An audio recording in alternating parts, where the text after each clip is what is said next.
Welcome to S4 media. నేను మీ రమ్య. రోజు మనందరినీ ఆకర్షించే టాపిక్ బంగారం.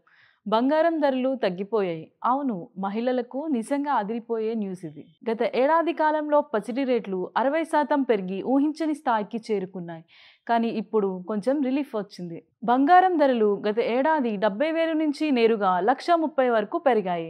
ఇంత పెరుగుదలకు అంతర్జాతీయ రాజకీయ పరిస్థితులే ప్రధాన కారణమని నిపుణులు చెబుతున్నారు. కానీ గత 3-4 రోజులుగా బంగారం ధరలు క్రమంగా తగ్గుతూ వస్తున్నాయి. శనివారం కూడా స్వల్ప తగ్గుదల నమోదైంది.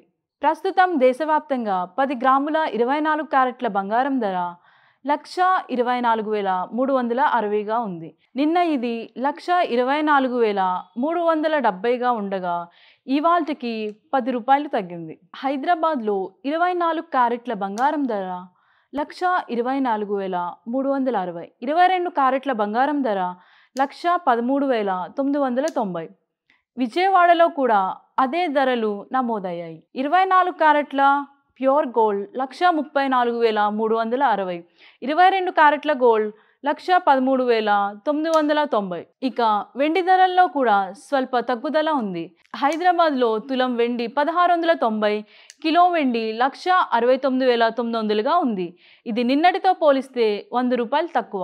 అంటే మొత్తానికి ఈ వారం బంగారం వెండి ధరలు కొంచెం తగ్గడం సాధారణ ప్రజలకు కొంత ఊరట ఇస్తుంది. ఇలాంటి మరిన్ని అప్డేట్స్ కోసం S4 మీడియా ఛానల్ని సబ్స్క్రైబ్ చేయండి.